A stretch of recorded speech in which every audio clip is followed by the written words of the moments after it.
ओम नमः शिवाय. श्री शिवमहापुराण रुद्र संहिता सृष्टीखंड अध्याय 15. सृष्टीचे वर्णन. श्री गणेशाय नमः. नारद ब्रह्मदेवांना म्हणाले, तात तुम्ही शिवचरित्रपर अनेक गोष्टी सांगून माझ्या ज्ञानात भर घातली आहे. आता शिवप्रभूंच्या आज्ञेनुसार तुम्ही पुढे काय केले याविषयी काही सांगा. ब्रह्मदेव म्हणाले, नारदा, तू फार चांगली माहिती विचारली आहेस. आता मी काय सांगतो ते लक्षपूर्वक ऐक. आम्हाला आदेश आणि आशीर्वाद देऊन सनातन महादेव अंतर्धान पावले. त्यांच्या आज्ञेचे पालन करण्यासाठी मी ध्यानमग्न होऊन आपल्या कर्तव्यांचा विचार करू लागलो. मी श्री हरी विष्णूंकडून ज्ञान प्राप्त करून सृष्टीची रचना करण्याचा निश्चय केला. मला आवश्यक तेवढा उपदेश करून ते अदृश्य झाले, ब्रह्मांडाच्या बाहेर गेले आणि शिवजींचा अनुग्रह प्राप्त करून वैकुंठात निवास करू लागले. मी सृष्टी रचनेच्या उद्देशाने हरिहरांचे स्मरण केले व पूर्वीच निर्माण झालेल्या अथांग जलाशयातील ओंजळभर पाणी वर उठवले. त्याचे एक विराट अंड्यात रूपांतर केले. ते 24 तत्वाचे एकत्रित समूह रूप होते. जड होते, त्यात चेतना नाही म्हणून माझ्या मनात संशय निर्माण झाला. मी कठोर तप आरंभले. 12 वर्षे भगवान विष्णूंचे चिंतन करत राहिलो. माझी आराधना पाहून श्रीहरी प्रकट झाले. त्यांनी मला प्रेमाने स्पर्श केला. मी भानावर आल्यावर ते म्हणाले, ब्रह्मन, मी तुमच्यावर प्रसन्न आहे. तुम्हाला जी इच्छा असेल तो वर मागा. भगवान शिवजींच्या कृपेने तुमच्या सर्व अपेक्षा पूर्ण करण्यास मी समर्थ आहे. मी म्हणालो, हे श्रीहरी, हे महाविष्णू, तुम्ही दर्शन देऊन माझ्यावर फारच कृपा केली आहे. भगवान शिवजींनी मला तुमच्या हाती सोपवले आहे म्हणून मी तुम्हाला नमस्कार करतो. शिवजींच्या सृष्टीशक्तीने उत्पन्न झालेले 24 तत्वांचे हे विराट अंडे जड आहे, त्यास चेतना प्रदान करा. माझ्या विनंतीला अनुसरून श्रीहरींनी अनंत रूप धारण केले.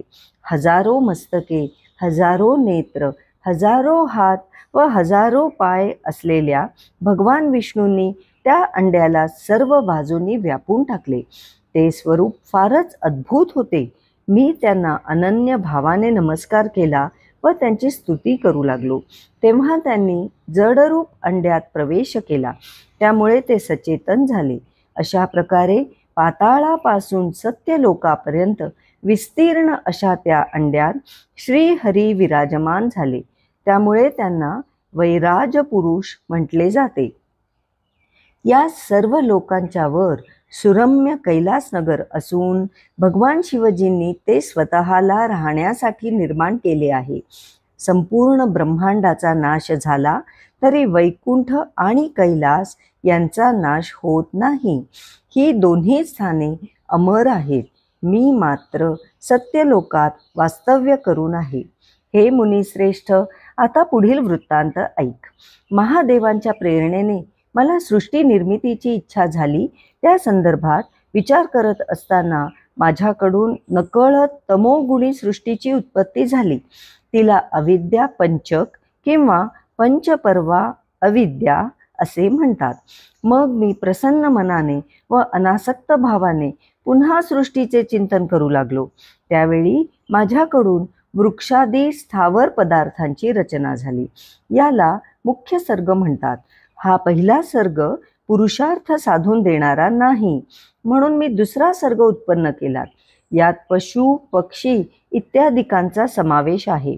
दुःखाने भरलेल्या या सर्गाचे नाव आहे तिर्यक श्रोता.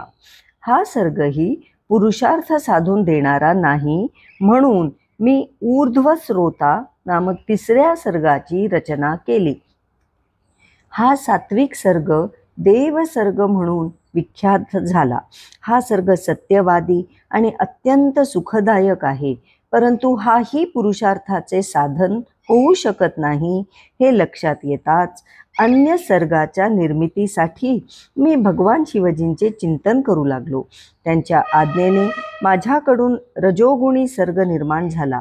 या सर्गाला अर्वाक स्रोता म्हणतात. मनुष्य प्राण्यांचा समावेश असलेला हा सर्ग पुरुषार्थाचा परमसाधक आहे याचे मला समाधान वाटले. त्यानंतर मी भूतादिकांचा समावेश असलेला सर्ग उत्पन्न केला. अशा प्रकारे माझ्याकडून 5 प्रकारची वैकृत सृष्टी निर्माण झाली. याशिवाय आणखी 3 प्राकृत सर्ग आहेत. ते माझ्या सान्निध्याने प्रकृतीतून प्रकट झाले आहेत. त्यात पहिला महत् सर्ग हा महत् तत्वांचा सर्ग आहे. दुसरा सूक्ष्म भौतिक सर्ग हा तन्मात्रांचा सर्ग आहे आणि तिसऱ्या सर्गाला वैकारिक सर्ग म्हणतात. अशा तऱ्हेने 5 वैकृतिक आणि 3 प्राकृतिक सर्ग मिळून 8 प्रकारची सृष्टी निर्माण झाली. या 8 सर्गाशिवाय आणखी एक 9वा सर्ग आहे.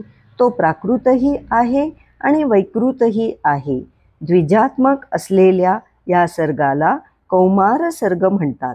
यात सनक, सनंदन आदी कुमारांची निर्मिती झाली. हे 4ही कुमार माझे मानसपुत्र असून माझ्यासारखेच आहेत. वैराग्याने संपन्न आणि उत्तम व्रतांचे पालन करणारे आहेत. प्रपंचापासून अलिप्त व ज्ञानी आहेत. ते सतत भगवान शिवजींचेच चिंतन करत असतात. मी वारंवार सांगूनही त्यांनी सृष्टी कार्यात लक्ष घातले नाही. त्यांचे नकारात्मक उत्तर ऐकून मला अतिशय संताप आला. मी भगवान विष्णूंचे स्मरण केले.